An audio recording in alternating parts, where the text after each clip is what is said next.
Hey team, welcome to the Wilson Combat channel and the kind of the heart and soul of the whole Wilson Combat thing, Bill Wilson's lodge at the Circle WC Ranch in Texas.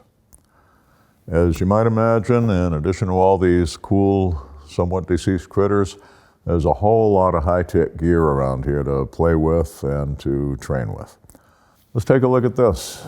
40 years ago, nobody but LAPD SWAT had weapon-mounted lights on their handguns.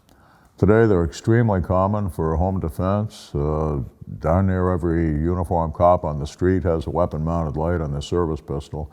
This one is a Wilson Combat modified Glock 19 with all the bells and whistles, the red dot sight and the ever-popular weapon-mounted light.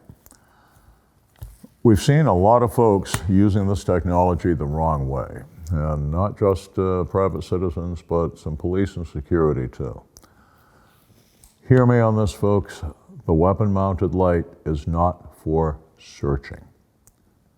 Your problem with that is when you do a search, every single thing you look at in the light beam, you are pointing a loaded gun at. Now, some bad advice to watch out for. Don't worry about searching with the light. This light is so powerful you can hold it down on the ground and it's not pointed at anyone, but the spillover of the light will show you where they are. Yes, it will. And as you're doing that search and as that search progresses, you'll find out that searching a room is not looking at a thing. It's looking at about 100 things. None of those things has threatened you, and then you find a human being where there's not supposed to be one. Instinct is going to tell you to bring that gun up, identify the face, identify what's in the hands, and guess what we are now pointing. If it's a burglar, cool. You've caught him at gunpoint and hopefully defused the situation with enough deterrence that he won't do anything that'll make you have to shoot him, and you'll call the police and they'll take him away with handcuffs and life will be good. But if the person you saw in that beam turned out to be someone who had a right to be there, some other member of the family invited a guest that they didn't bother to tell you was coming. You have just pointed a loaded gun at someone you did not have good reason to point a loaded gun at, and you have committed felony aggravated assault. That can mean multiple years hard time in the state penitentiary, not just the county jail. And of course, as a convicted felon, you'll no longer be allowed to own firearms. The other thing you have to remember is, contrary to some stuff you'll hear on the internet, you may hear, always take them at gunpoint with the gun pointed in the guard position at the ground. That way you're not pointing at them. And if it's the wrong person, it's only misdemeanor brandishing, not felony aggravated assault. That may be where one or another prosecutor drew their personal line in the sand insofar as making charges. If you read the actual statutes of all 50 states, your action that puts a person in fear of immediate death or great bodily harm without legal justification does constitute felony aggravated assault. And pointing the gun in their general direction, even if it's at the floor, qualifies. We've seen cases of people charged with felony aggravated assault for pulling open their coat to show their gun. I did personally one case where the individual drew the gun an inch up in the holster and didn't even clear leather. And that was admitted by the man that he had confronted, the guy who had started the confrontation. He was charged with felony aggravated assault, and it took a pretty significant legal bill to get that charge kicked out and off the table. So here's the deal. I tell my students, treat the weapon-mounted light the way they would treat the telescopic sight on a hunting rifle. Well, those of us who hunt know how much contempt we feel for the slob hunter who's too lazy or too cheap to buy binoculars, so he scans for game through the telescopic sight of his loaded rifle. And that rifle is swinging through the woods, pointing at every other hunter or hiker or landowner. And by the time he sees them through the scope, he has pointed a loaded gun at them. Do we have any use for a person like that? Which verdict in the Roman arena would he get from us, this or this? We have to realize we're doing the exact same thing when we do a search with the weapon-mounted light. We're pointing a loaded gun at everything we look at. There is always the possibility that the finger may have migrated to the trigger, however sure we are that we're keeping our booger hooker off the bang switch.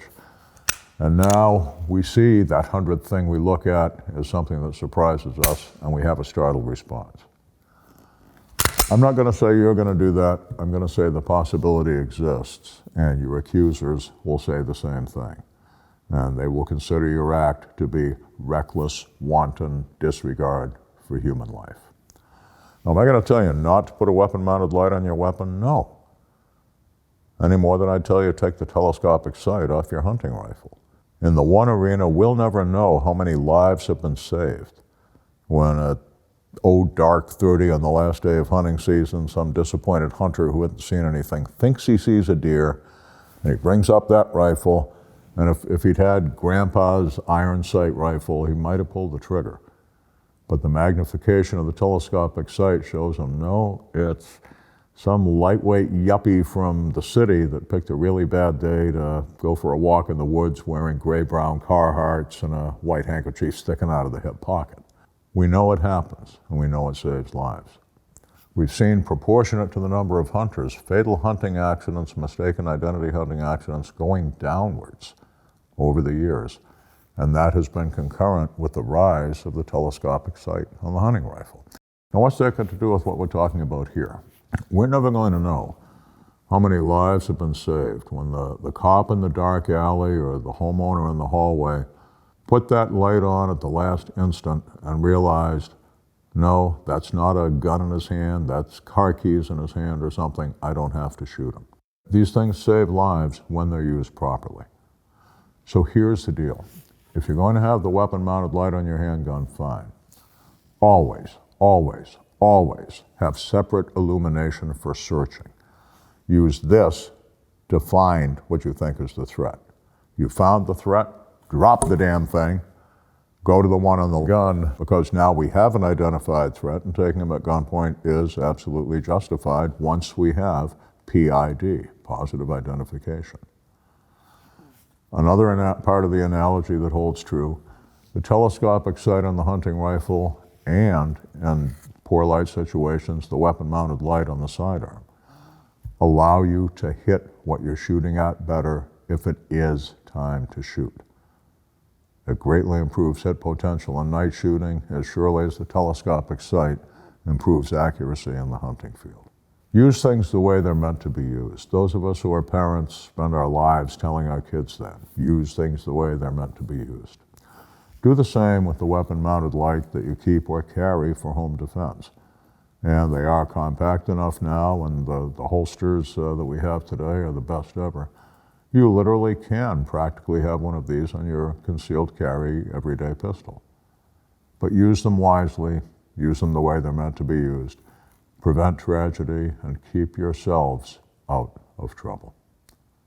We hope to see you back here at the Wilson Combat Channel. I hope you subscribe, and I hope you'll comment. We're always interested in your comments, and many of your comments have generated new segments here at Wilson Combat. Thanks for watching. Look forward to seeing you in the future.